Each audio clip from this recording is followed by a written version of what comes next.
Baik, Assalamualaikum warahmatullahi wabarakatuh. Selamat malam, salam sejahtera untuk kita semua.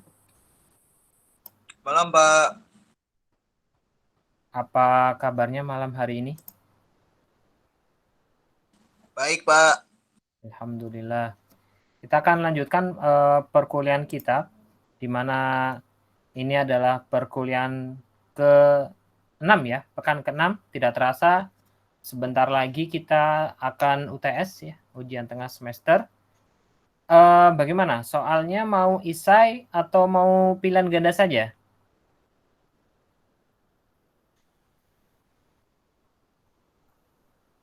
Yang paling gampang yang mana, Pak?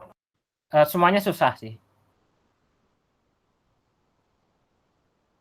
Kalau gitu sih, kalau bisa nggak usah UTS aja, Pak.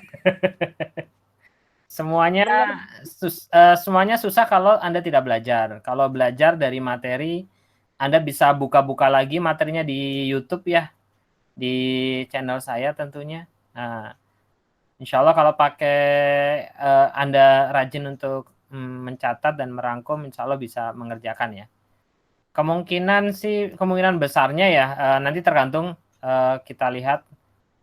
Tapi kemungkinan besarnya kan ada soalnya adalah pilihan ganda dengan kurang lebih mungkin 50 sampai 100 soal lah. Tapi pilihan ganda gitu. Kalau esai sih paling 3 soal saja sih. Itu pilihannya. Sepertinya mudah yang esai ya, karena hanya 3 soal ya.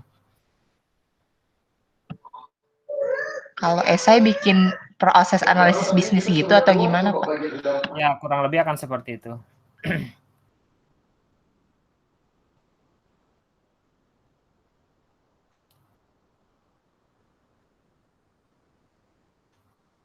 Jadi antara esai kemungkinan 3 soal, atau kalau misalkan pilihan ganda berarti ada mungkin minimal sekitar 50 soal ya untuk Anda.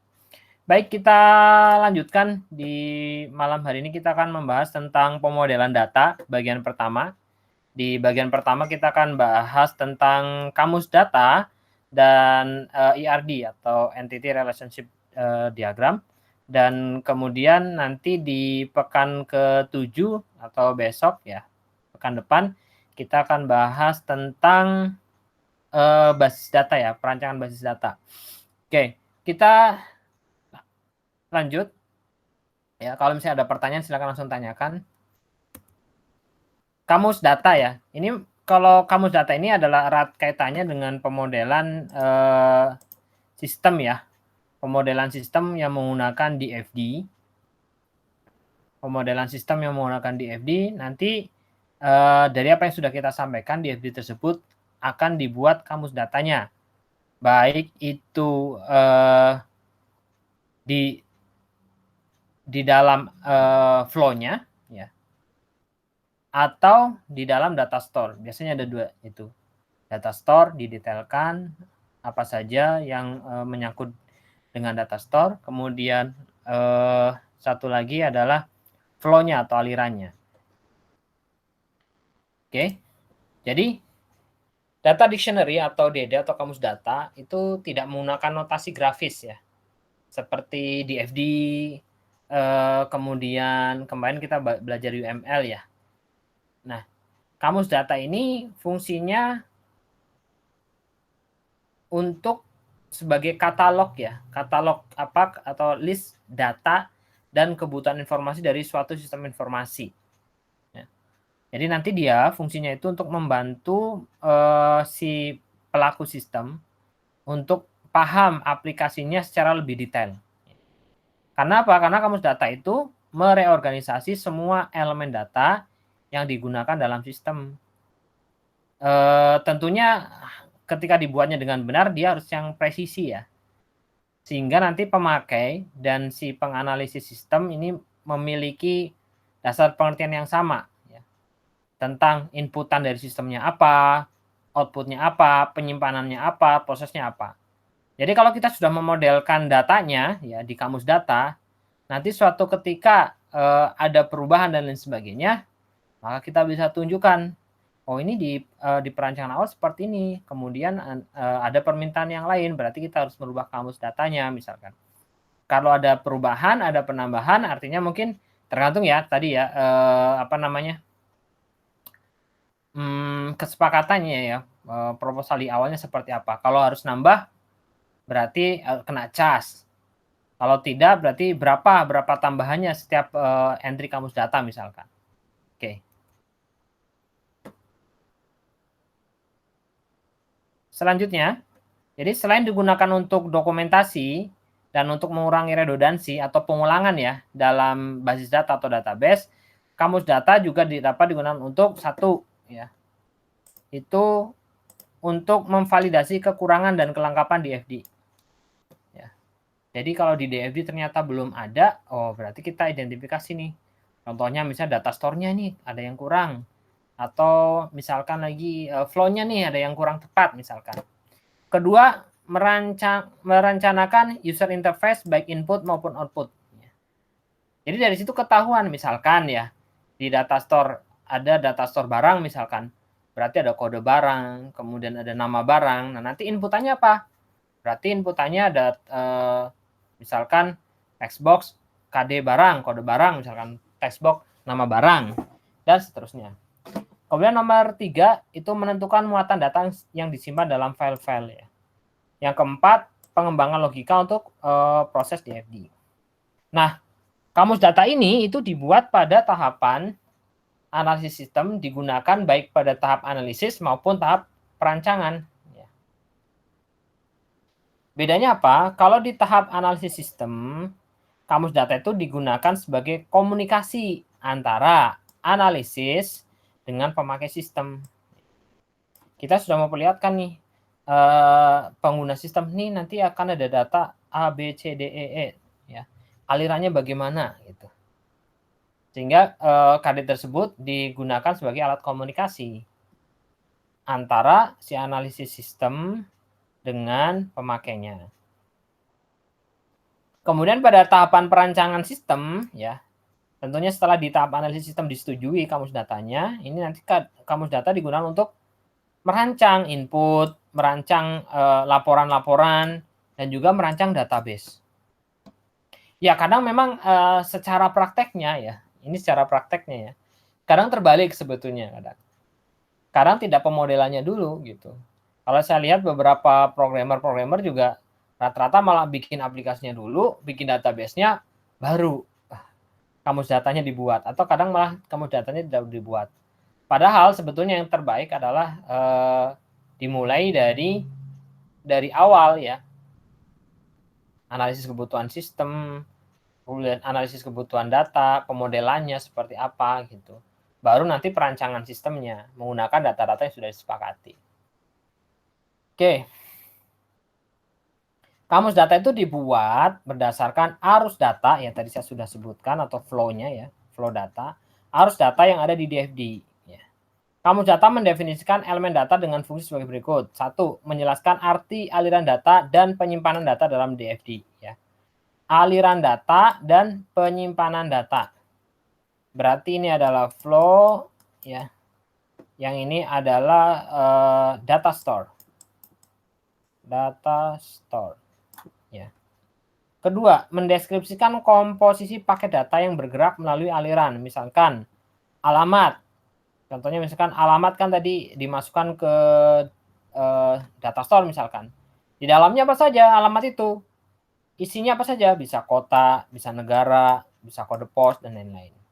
Berikutnya adalah mendeskripsikan komposisi penyimpanan data. Lalu menspesifikkan nilai dan satuan yang relevan bagi penyimpanan dan aliran. Dan terakhir adalah mendeskripsikan hubungan detail antara penyimpanan yang akan menjadi titik perhatian dalam entity relationship diagram. Oke, saya tunjukkan kepada Anda, saya balik dulu ke DFD supaya Anda lebih refresh ya. DFD level 0 ya, level 1 ya yang lebih. Oke, ini DFD level 1. Anda lihat di sini. Coba saya tanya ke siapa ya? Tanya ke Vina. Halo Vina. Iya Pak. Vin, di situ data store apa saja Vin? Di yang aku ya? Bentar. Bukan. Aku buka file dulu. Di sini yang saya presentasikan Oh, di level yang Bapak. level 1. Ya, data Data store-nya apa store-nya saja? itu pembayaran, Oke, 1. Terus terus penjualan, betul. barang sama supplier. Tepat sekali. Terima kasih Vina. Saya lanjut ke Hiskia. Halo Hiskia. Hadir. Saya ingin tahu di situ aliran data dari proses olah data transaksi apa saja? Gimana Pak? Aliran data dari proses olah data transaksi apa saja, Hiskia? Aliran data dari olah data transaksi Pak. Ya, apa saja? Itu ada pembayaran, penjualan, sama barang. Itu saja? Pak, kalau menurut saya sih itu. Rekam bayar, rekam jual, rekam barang. Oh, yang rekamnya berarti Pak? Ya, yang ke datanya, ke flow datanya ya. Tapi ada juga kan flow data yang ke entity kan ya, ke entitas ya. Nanti saya tanyakan ke yang lain. Ke Nur S. Terima kasih Hiskia. Nur Esa, Baik halo. Pak. Nur Esa. Halo Nur Esa. Iya, Pak. Nur Esa, kalau untuk aliran data atau data flow yang ada di entitas kasir apa saja?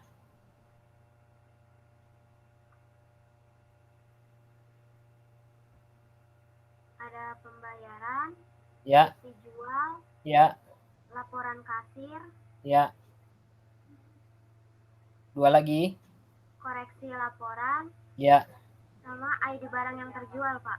Oke, baik. Terima kasih Pina, kemudian Hiskia dan juga Nur Esa yang sudah menjawab ya. Artinya kemudian nanti di kamus data itu akan didetailkan. Oke. Saya kembali lagi ke materi kita. Bentar. Nantinya di kamus data akan didetailkan. Oke. Sebelumnya kita akan memperlihatkan simbol-simbolnya ya.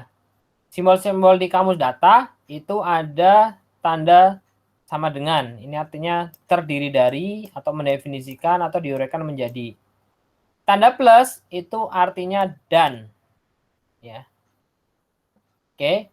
Jadi kurang lebih yang banyak dipakai adalah sama dengan dan plus. Yang lain nanti bisa Anda lihat sendiri. Ya. Ada contohnya misalkan ini ya, yang penting juga mungkin yang add ya, identifikasi atribut kunci. Kemarin kita sudah terangkan ya, atribut kunci dalam bahasa Inggrisnya apa ya?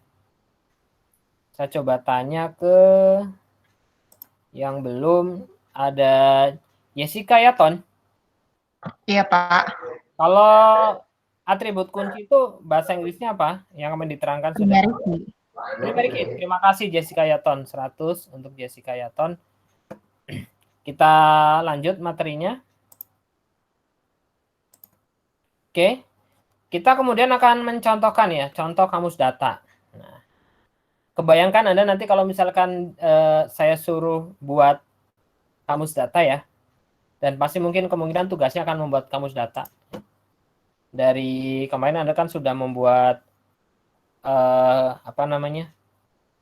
tugas pertama itu proses bisnis, kemudian tugas kedua membuat DFD, tugas ketiganya kemungkinan adalah Anda membuat kamus data.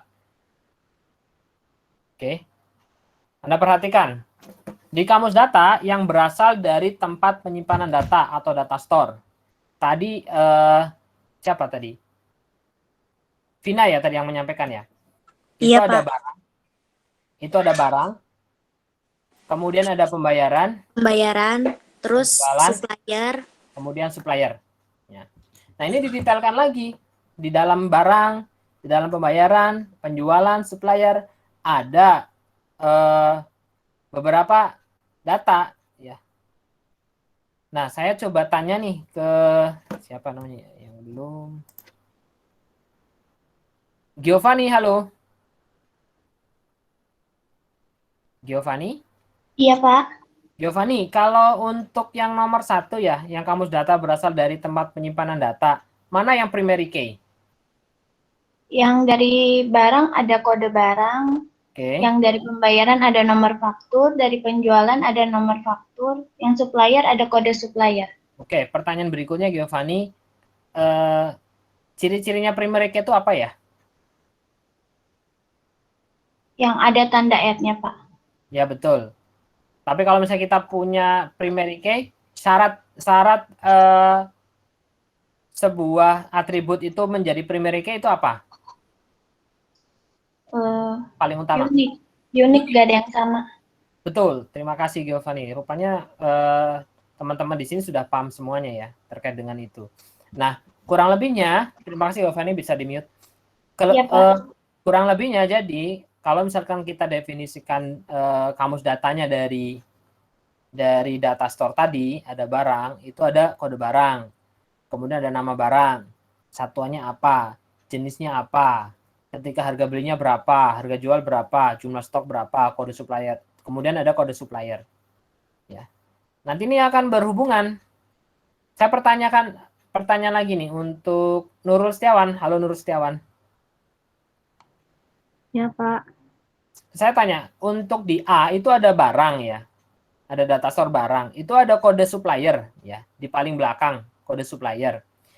Itu kenapa tidak jadi primary key? Padahal di supplier itu jadi primary key. Pak, ini slide-nya nggak muncul, saya lagi down jadi bingung, Pak. Hah? Nggak muncul? Iya, ini sinyal di sini lagi down, jadi nggak muncul. Oh, sinyalnya lagi down. Iya. Tinggal Nurul nih yang belum. Ya, Oh, ada. Tadi lift terus kan, Pak? Oh gitu. Tri Lestari juga sama. Tadi lift masuk. Iya. Tri Lestari. Nurul, terima kasih. Bisa di-mute dulu. Tri Lestari, halo. Iya, Pak. Tri Lestari bisa lihat presentasinya? Bisa, Pak. Baik, pertanyaannya sama tadi, sama dengan Nurul Setiawan ya. Kenapa di data store barang kode supplier ya itu kok bukan primary key, sementara di supplier dia primary key?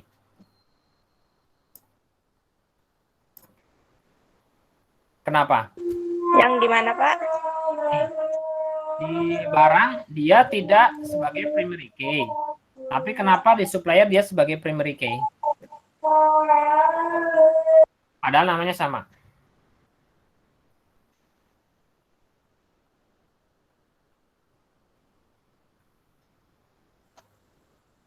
Karena itu barang, Pak. Kalau supplier kan jadinya kode supplier yang jadiin primary key. Ya, alasannya kenapa?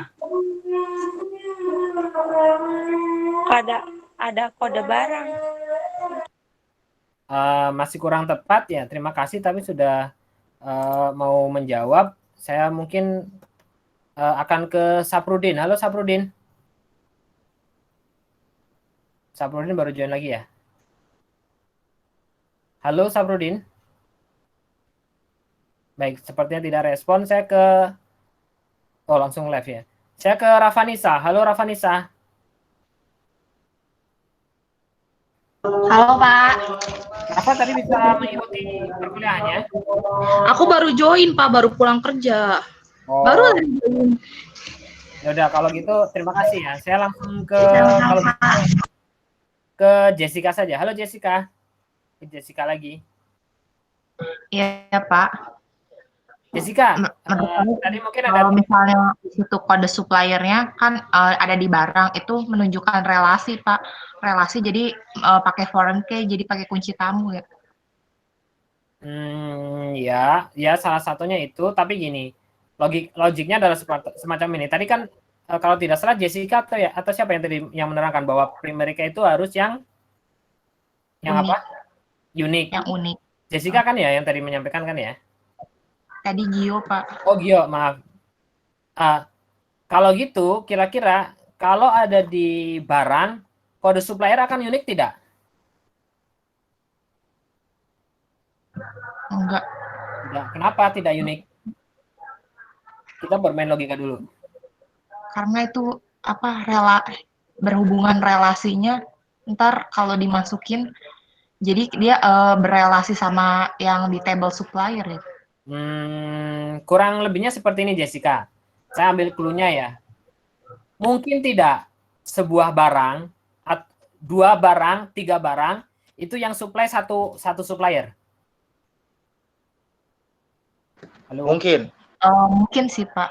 Kalau asalnya 2 barang atau 3 barang, jadi dari satu supplier. Ya betul.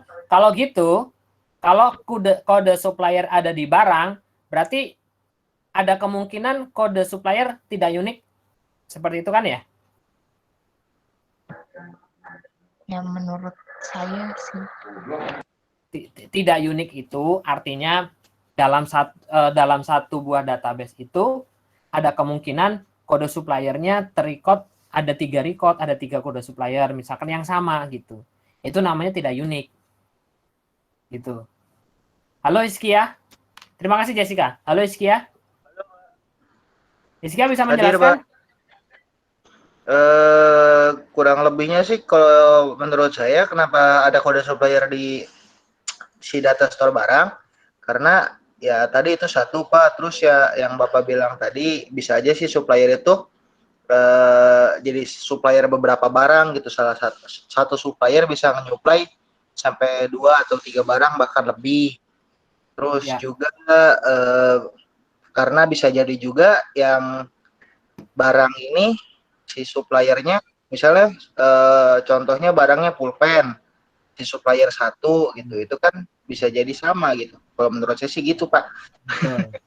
Betul sekali ya. Kalau kode barang itu sudah pasti harus unik. Kenapa? Karena tidak boleh ada barang dengan kode yang sama di tabel barang gitu. Kenapa? Kalau ada yang dengan kode yang sama nanti akan mengacaukan sistem tentunya. Bukan mengacaukan sistem ya, maksudnya gini, kita kan bicaranya adalah bicara entitas barang, sehingga atribut-atribut di dalamnya juga harus mewakili barang tersebut. Contoh misalkan gini, di tempat Anda, di toko Anda ada barang jumlahnya 1000 misalkan. Maka Anda harus punya kode barang sejumlah 1000. Kenapa seperti itu? Contoh misalkan gini, kode barang itu dipakai untuk barcode misalkan. Berarti kalau ada 1000 jenis barang, maka harus ada 1000 nomor barcode juga. Kalau misalkan ada nomor barang yang sama, ya, berarti akan mengidentifikasi error kan? Karena nggak mungkin gitu ada, misalkan kita tembak, nanti dia bingung kan, ini harganya yang mana, yang 1000 atau yang 2000. Ya, tapi kalau misalkan barangnya dipisahkan, contoh misalkan minyak A, minyak B, itu kan nggak boleh juga satu kode kan, dibilang minyak gitu. Karena minyak A dan minyak B itu harganya berbeda misalkan. Oke, lanjut lagi. Ada minyak, ada gula, ada minyak, ada gula, kemudian ada apa lagi? Ada teh. Si suppliernya namanya supplier A. Berarti walaupun misalkan barang, misalkan ya kita kode barang gula itu adalah A1, ya. Terus kemudian gula tadi teh A2, minyak itu A3. Ya. Ini kan harus unik. Tapi kalau supplier, ya, ini dalam satu tabel ya. Supplier itu bisa jadi dia adalah yang mensuplai adalah S1, supplier 1 semua. Nah, kalau di dalam row ini ada 2 lebih data yang sama, artinya ini yang disebut sebagai tidak unik gitu. Karena ini kita sedang bicara data barang. Tapi kalau supplier yang harus unik adalah apa? Kode supplier. Kenapa? Contoh misalkan di sini, ini ada S1. Nama suppliernya misalkan Ahmad misalkan. Ahmad. Kodenya berapa? Kodenya adalah S1. S2-nya siapa? S2-nya adalah Tony misalkan. S3-nya adalah siapa? S3-nya adalah Rudy misalkan. Ya. Di tabel supplier, di data store supplier, ya. Maka tidak boleh ada kode yang sama. Ada kode supplier yang sama. Kenapa? Akan mengacaukan nanti kalau yang sama. Kita balik ke yang ini nih.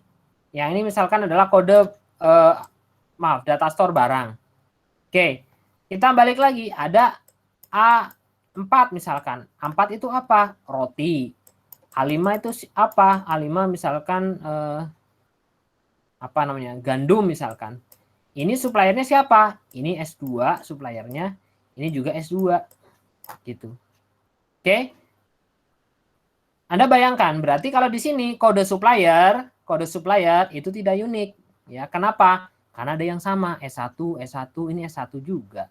S2 ini S2 juga. Ini tidak unik namanya sehingga dia bukan primary key. Primary key-nya adalah kode barang ya. Nah, yang ada di supplier ini ada S1, ada S2, ada S3, ini adalah kode supplier unik ya. Kalau di data store supplier, maka yang unik adalah kode supplier. Nanti kode supplier ini bisa direlasikan ya, direlasikan dengan barang ya. Di mana si kode supplier yang ada di data supplier menjadi foreign key ya. Oke, kurang lebih seperti itu. Ada pertanyaan?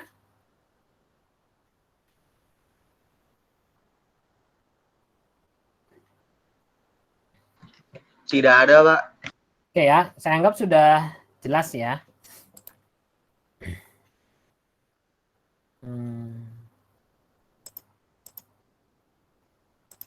Oke. Kemudian terkait dengan kamus data yang lain, ini adalah kamus data yang berasal dari arus data. Contoh misalkan di arus data itu ada namanya bukti jual. Bukti jual. Bagi yang baru masuk mungkin bingung ini bukti jual dapatnya dari mana? Dapatnya adalah dari DFD. Kita lihat DFD-nya terlebih dahulu. Bukti jual itu ada di mana? Sebentar.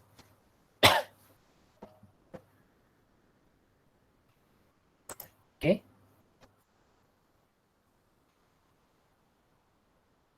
Ada yang bisa lihat bukti jual itu ada di mana?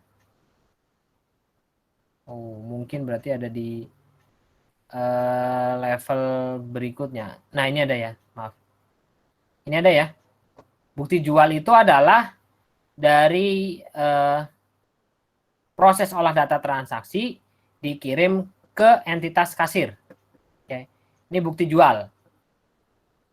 Oke, sebentar. Terlihat ya bukti jual? Ini bukti jual. Oke. Dari proses olah data transaksi ya, menuju kasir ya, entitas kasir, bukti jual. Yang dikirim apa saja? Nah, di kamus data itu diterangkan. Bentar. Oke. Diterangkan, oh yang saya kirim bukti jual tadi, ya, data flow bukti jual, di dalamnya ada apa? Nomor faktur, ada tanggalnya, ada nama barang, ditambah harga jual, ditambah kuantitas, ditambah jumlah. Kemudian ada totalnya. Ya. Kurang lebih seperti itu. Jadi nanti yang ada di data flow diagram, yang Anda buat, ya, yang sudah Anda buat, nanti di tugas 3 adalah tugas Anda membuat kamus datanya. Ya. Baik kamus data yang ada di data store, maupun kamus data yang ada di flow-nya. Anda bisa mencontoh dari apa yang sudah ada, atau bisa juga dilihat dari materi yang saya berikan. Ada pertanyaan? Pak, Ya. mau nanya, kalau kamus data yang berasal dari arus data itu nggak perlu dikasih tanda itunya ya, primary key-nya? Ya, tidak. Jadi yang ada primary key-nya adalah yang ada di data store saja. Kenapa tuh, Pak? Kalau yang aliran data yang dari proses menuju entitas itu biasanya sudah jadi ya. Bentuknya sudah jadi, hasil report dan lain sebagainya. Tapi kalau yang ada di data store itu adalah sesuatu yang sifatnya diolah. Oleh karena itu kemudian nanti relasinya adalah dengan misalkan entity relationship diagram misalkan. Untuk database dan lain sebagainya, pengelolaannya adalah melihat data store. Kalau data flow lebih kepada pengiriman datanya ke entitas gitu. Kurang lebih seperti itu. Oke, makasih Pak. Ya, terima kasih sudah bertanya. Ya. Kita misalkan contohkan lagi ya, misalkan. Ini ada laporan penjualan. Saya next saja ya, bukan laporan penjualan, misalkan rekam bayar nih, ada rekam bayar ya. Rekam bayar ya. Sorry. Contohnya yang mungkin tadi terelasi dengan pertanyaan sebelumnya, ini rekam barang ya.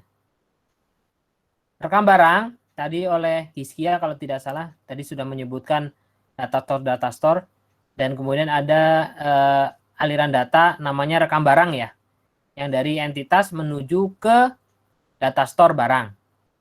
Jadi rekam barang ini isinya apa?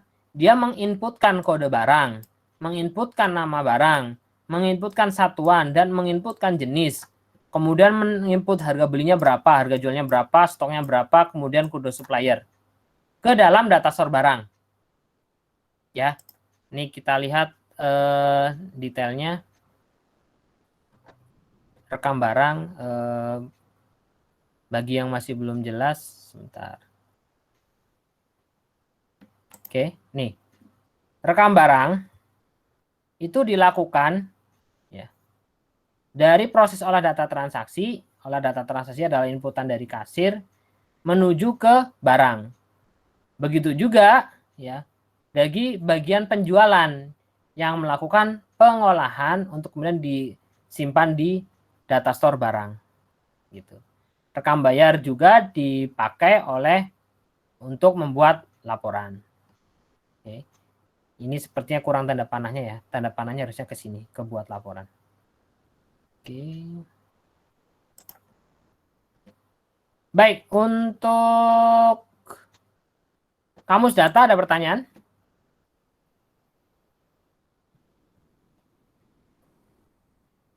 Kalau tidak ada, kita akan lanjut ke ER diagram atau Entity Relationship Diagram.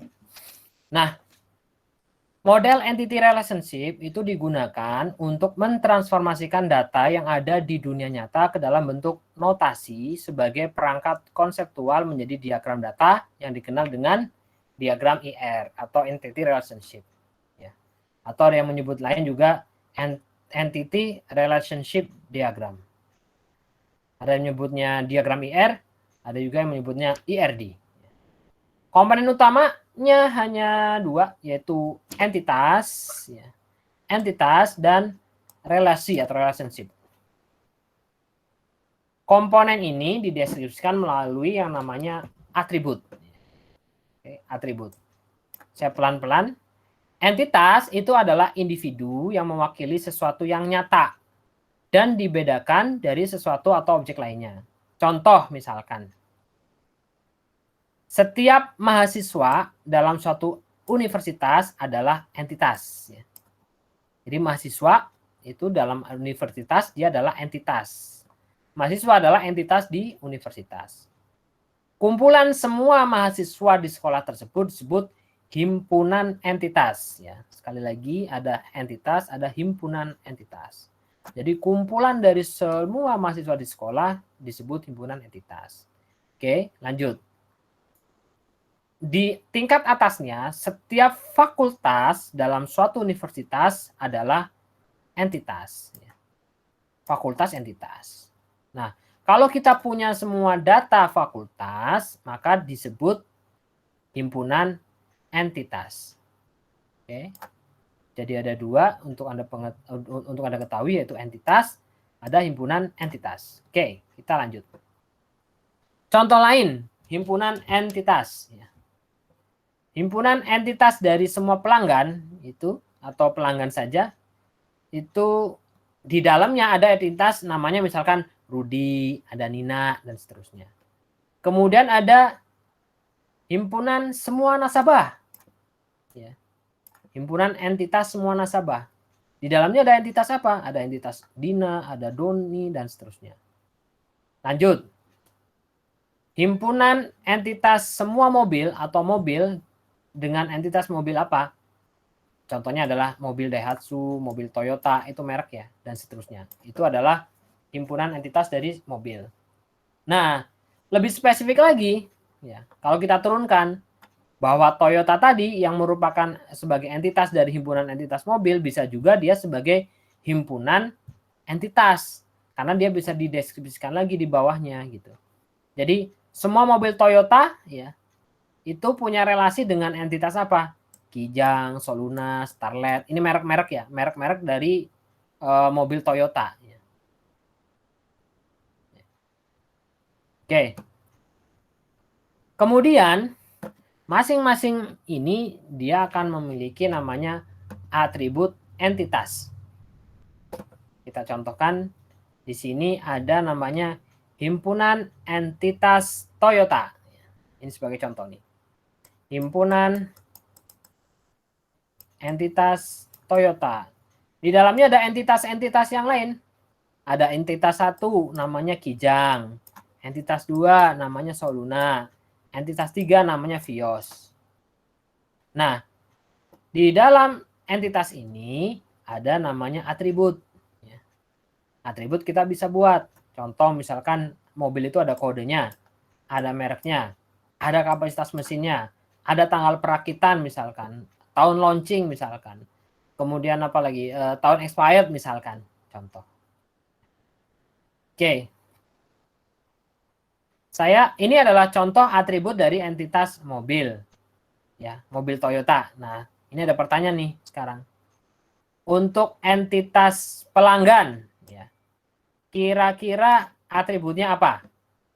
Saya coba tanya ke Iskia lagi deh. Iskia udah ya? Vina. Halo Vina. Iya, Pak. Vina, nih.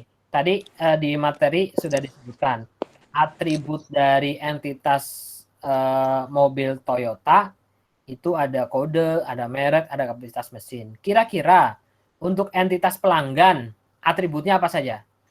Kalau entitas pelanggan berarti kode, Pelanggan. terus ya kode pelanggan, terus barang, jadi barang yang dibeli, Oke ya. jenis barang, sama jumlah. Yang penting dulu. Yang Nama. biasanya di kiri, ya nama. Kode, Nama pelanggan. nama dulu, kode, nama, mungkin bisa nomor Barang telepon, yang ya nomor telepon atau alamat. ya yang penting dulu. Ya, baru kemudian atribut, mungkin bisa atribut penyertanya ya, karena mungkin akan terrelasi dengan entitas yang lain. Oke. Baik. Oke, Pak. Terima kasih Vina. Sekarang saya ke Gio. Halo Gio. Iya, Pak. Kalau entitas nasabah, kira-kira atributnya apa saja? Kode nasabah, nama nasabah, mungkin alamat, nomor telepon. Kemudian apa lagi? Apa lagi ya? Nomor rekening? Iya, nomor rekening. Oke. Kira-kira kalau di nasabah primary key-nya apa? Mungkin kode nasabah ya? Kode nasabah. Kenapa tidak rekening? Kenapa? Saya KTP Pak.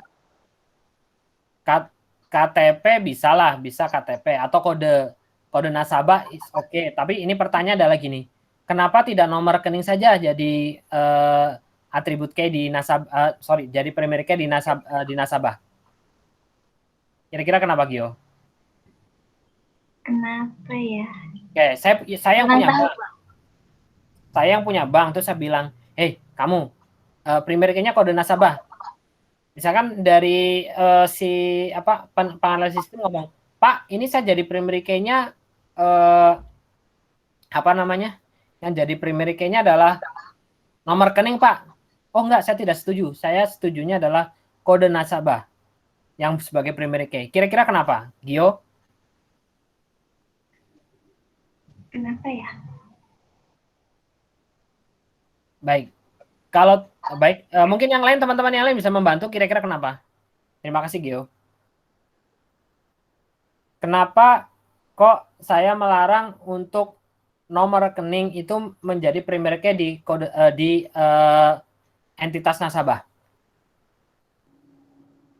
Berhubungan dengan uang gitu Pak, jadi kalau misalkan ada masalah ntar ngaruh gitu. Masih kurang tepat Nurul, tapi terima kasih sudah menjawab. Kira-kira kenapa? Baik, saya akan berikan penjelasan. Pertanyaannya adalah gini, saya coba nanya ke Nurul dulu deh. Halo Nurul, Iya, Pak. kalau misalkan Anda di dalam bank, Anda boleh punya rekening lebih daripada satu tidak? Anda boleh punya rekening lebih daripada satu dengan nama Anda? Boleh tidak? Enggak, setahu saya enggak, tapi enggak tahu sih, Pak, belum coba. Ada yang sudah tahu? Ada yang punya rekening bank? Terima kasih Nurul. Iya, Pak. Vina, halo Vina. Iya, Pak. Vin, di bank boleh rekeningnya 2 tidak, Vin? Satu nasabah rekeningnya 2. Satu nasabah rekeningnya 2, boleh. Boleh. Berarti itu jawabannya. Ya. Itu jawabannya. Oh, karena satu nasabah bisa aja punya 2 rekening ya, Pak. Betul Vina. Yang lain juga mungkin dari penjelasan Vina sudah menjawab ya. Jadi Terus kalau kayak NIK, Pak, itu bisa masuk ke primary key nggak? NIK yang di KTP? Nomor induk bisa. Pendudukan. Tapi sekarang itu ada di entitas apa dulu? Kalau misalkan itu jadi entitas nasabah, boleh dong NIK kan? Iya, Pak. Tapi kalau misalkan ada di entitas contoh pembelian misalkan. Ya nggak nyambung. Kalau jadi pembelian barang berarti NIK tersebut kan boleh, kan saya boleh beli lebih daripada satu barang kan? Iya, Pak. Jadi di barang itu misalkan kode barang A yang punya adalah NIK ini misalkan saya, ya boleh jadi primary key. Makanya tergantung dia ada di entitas yang mana, seperti itu Vina. Ya. Iya, Pak, paham. Jadi kita belum bicara secara teknis mendalam ya, misalkan kita perancangan database-nya dan lain sebagainya, kita baru melihat secara logiknya terlebih dahulu gitu. Secara logiknya terlebih dahulu. Sehingga kalau misalkan Anda sudah terbangun mindset-nya terkait dengan hal ini, maka kedepannya akan mudah. Contohnya tadi pertanyaannya adalah, kok saya nggak mau ya, tadi kode rekening ya, nomor rekening menjadi primary key di entitas nasabah. Ya karena kalau nasabah itu dia boleh memiliki rekening daripada satu. Ya. Makanya tidak tepat kalau misalkan dijadikan primary key. Kalau nanti dia dijadikan primary key, secara teknis di database pun Anda tidak boleh lebih daripada satu. Jadi di-lock oleh si database. Jadi kalau kita sudah secara prakteknya ya, secara teknis di database kita jadikan primary key, ketika Anda menginputkan nomor yang sama, database akan menolak. Gitu. Oke? Seperti itu, terima kasih atas masukannya. Mudah-mudahan bisa dimengerti oleh rekan-rekan yang lain. Kita lanjutkan. Oke.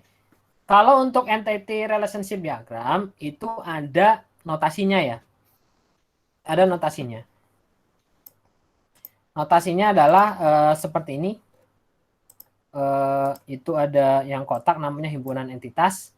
Kemudian bulat itu adalah lonjong ya, atribut, kemudian ada himpunan relasi, dan ini adalah penghubung. Oke. Kita langsung tunjukkan, maaf. Ini adalah contoh entitas ya. Kalau yang tadi, contohnya misalkan ada barang, kemudian ada kode supplier. Kalau barang dengan supplier, berarti hubungannya adalah satu to many. Satu to many, ya. Atau many to one, atau satu to many, itu sama saja, bolak-balik saja sih.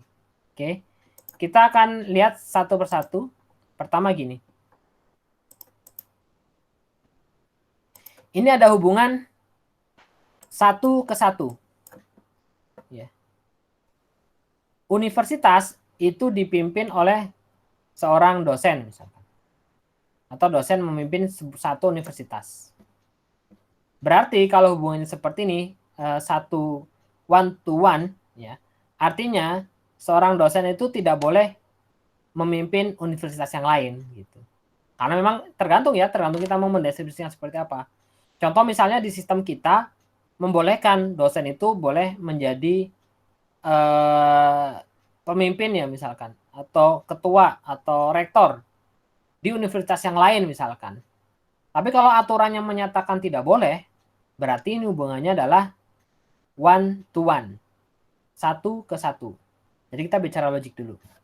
Ada yang mau mencontohkan kira-kira satu ke satu apa lagi selain ini? Universitas dengan dosen. Ada yang mencontohkan? Silakan. Jessica mungkin? Halo Jessica. Iya Pak, halo.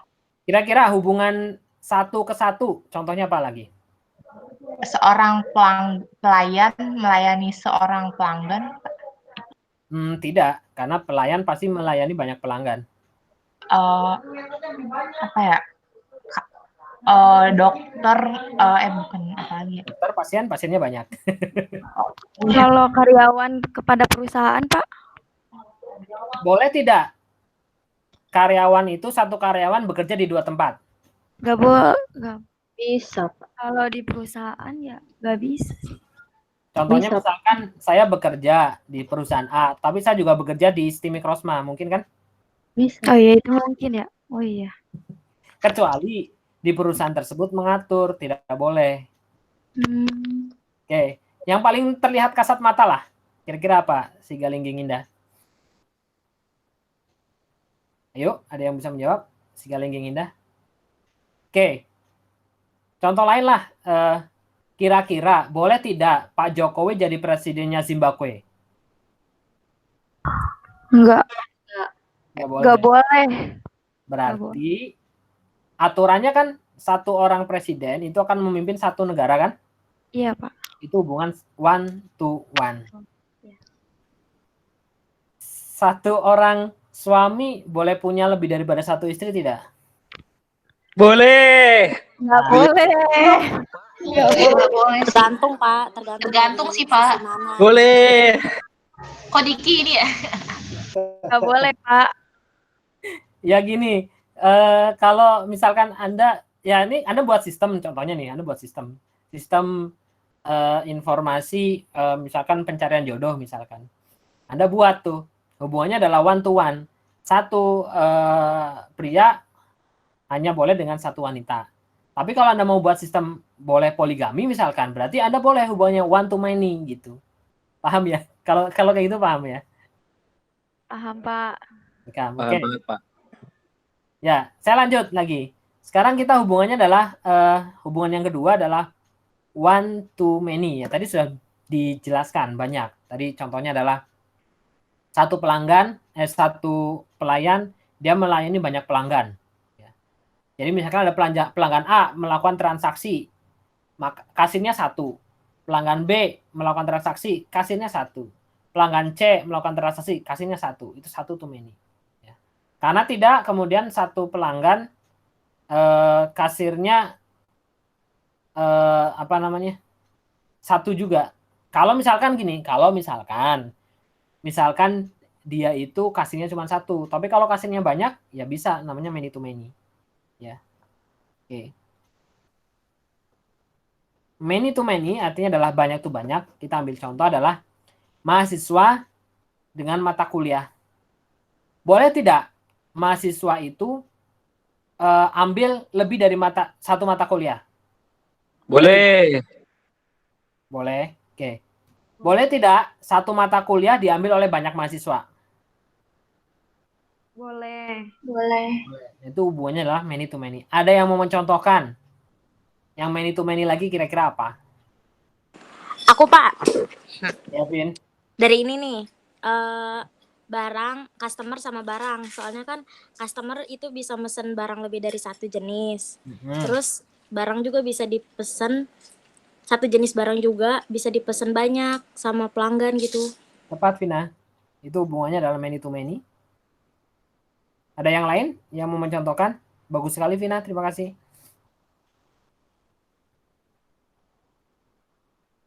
Ya.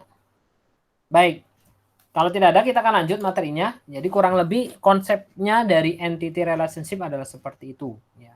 Ada hubungan one to one, ada one to many, ada many to many.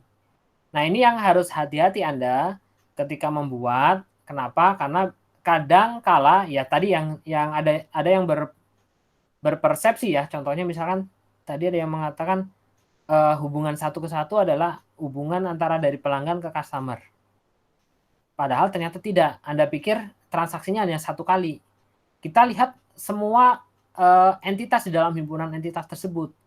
Jangan Anda lihat bahwa dalam sebuah himpunan entitas tersebut hanya ada satu entitas gitu.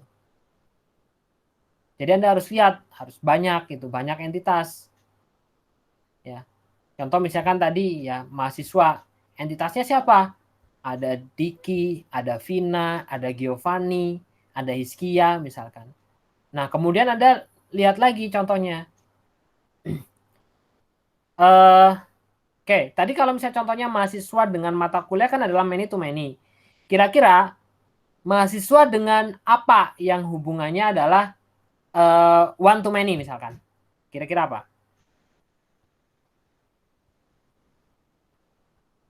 Ada yang mau mencontohkan?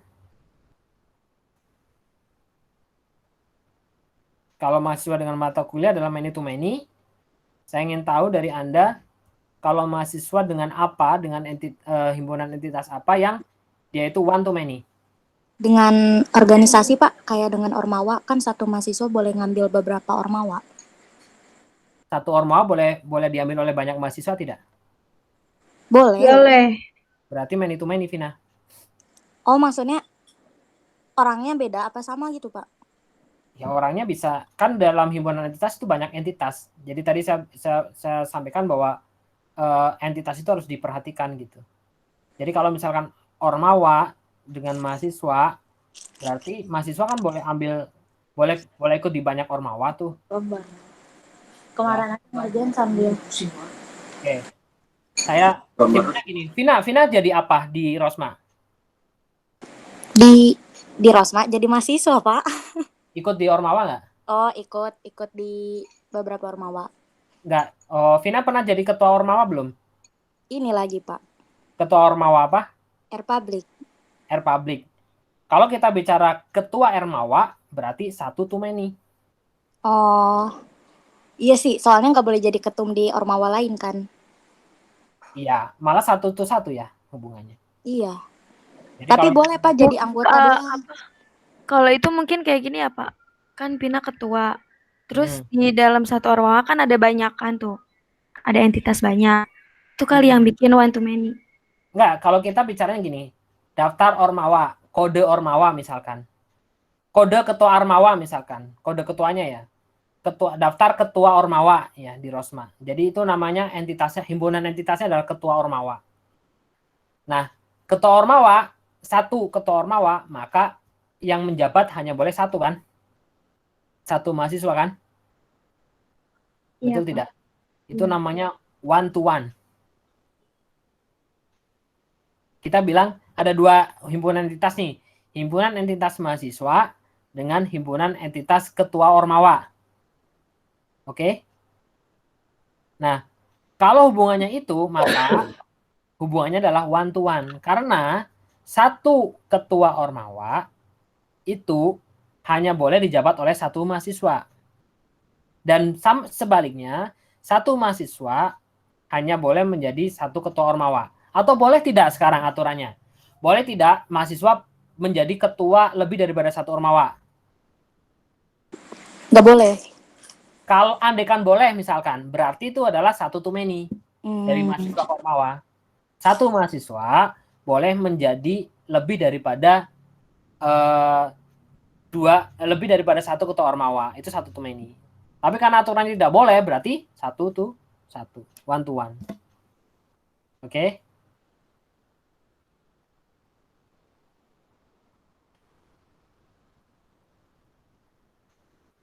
Contoh yang lain misalkan. Dosen pembimbing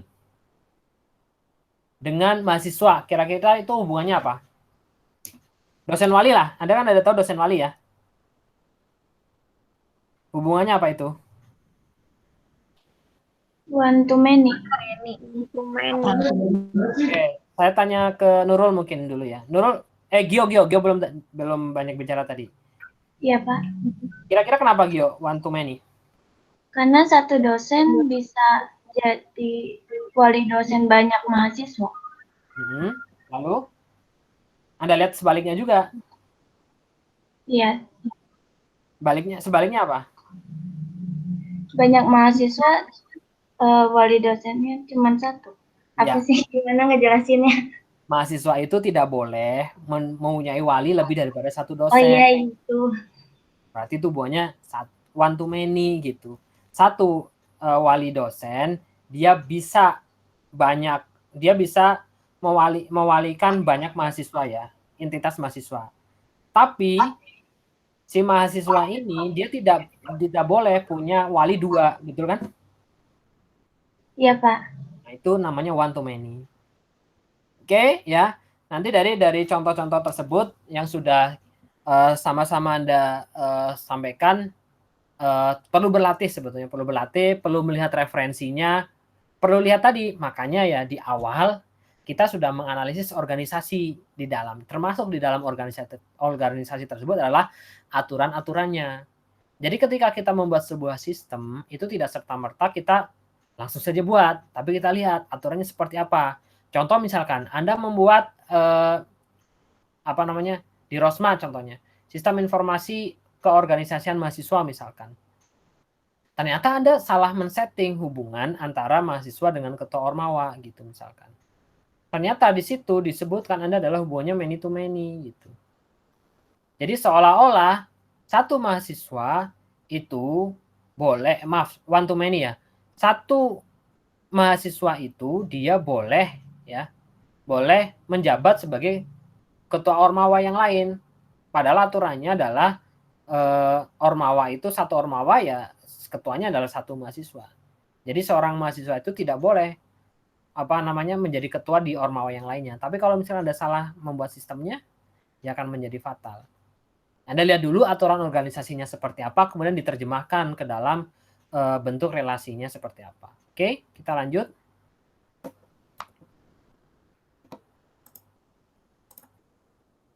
Ya. Nah, ini tadi saya sudah ceritakan, sudah banyak ceritakan. Jadi relasi itu menunjukkan hubungan antara sejumlah entitas yang berasal dari himpunan entitas yang berbeda. Contoh ya tadi itu, mahasiswa berelasi dengan entitas mata kuliah. Relasi ini menunjukkan bahwa mahasiswa mengambil mata kuliah atau mata kuliah diambil mahasiswa. Derajat relasi adalah derajat keterhubungan antara entitas satu dengan entitas yang lain. Contohnya, mahasiswa itu mengambil banyak mata kuliah di setiap semesternya.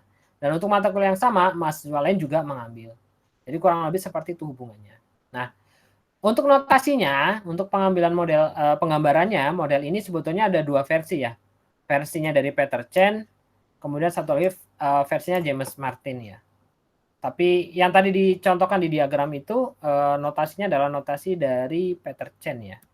Seperti ini. Ini hubungannya. Anda lihat di notasinya, kalau ini di notasi di Peter Chen itu ada N itu artinya many atau banyak, 1 itu one. Jadi gini, banyak barang dipasok oleh satu supplier. Satu supplier memasok banyak barang. Satu barang ya dijual dengan banyak penjualan. Ya. Satu penjualan itu dilunasi dengan satu pembayaran. Kurang lebih bacanya seperti itu. Di dalamnya ada atribut. Atribut pembayaran itu ada nomor faktur, ada tanggal, ada jumlah bayar. Atribut dari barang itu ada kode barang, nama barang, ada satuan, jenis, harga barang, harga beli, harga jual, jumlah stok, kode supplier. Nah, Anda lihat relasinya di mana di sini. Ini kode barang adalah sebagai, di kamus data kan terlihat nanti ya. Di kamus data Anda sudah lihat ini jadi primary key. Di sini ada kode supplier. Yang menghubungkan antara many to one ini adalah kode supplier. Nah, ini nanti yang akan menghubungkan. Itu nantilah kaitannya dengan Anda ketika membuat database-nya seperti apa. Ini sebagai contoh. Untuk notasinya dari James Martin, ya. Anda lihat, kalau di James Martin itu, di sini ada kejelasan ya. Anda lihat kode barang ditarik garis lurus ya. Kode barang di sini, ini adalah primary key-nya, ini adalah foreign key-nya. Kenapa? Karena nanti akan berhubungan ya. Ini akan berhubungan dengan yang di supplier. Hubungannya adalah many to one. Kalau tanda segitiga seperti ini adalah many, ini adalah one. Ya. Jadi, bacanya adalah banyak barang, kode barangnya apa? Kode barangnya tadi saya sudah ceritakan di depan ya, misalkan B1, B2, B3, bisa jadi B1, B2, B3 disuplai oleh S1, sama-sama S1. B4, B5 disuplai oleh S2, contohnya. Ya. Kemudian ini adalah barang dengan penjualan, yang sebagai primary key-nya adalah kode barang, ini penjualan juga kode barang. Kemudian di sini ini ada nomor faktur dan tanggal, ini harusnya nomor faktur di garis bawah. Yang menghubungkan di sini adalah nomor faktur. 1 to 1. Itu notasi versi James Martin. Kurang lebih seperti itu. Pekan depan kita akan membahas tentang pemodelan data bagian 2. Apakah ada pertanyaan lagi? Silakan.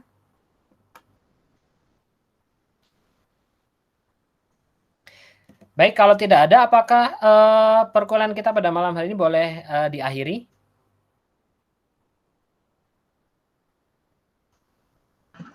Boleh Pak, jika memang sudah. Ya, materi sudah selesai.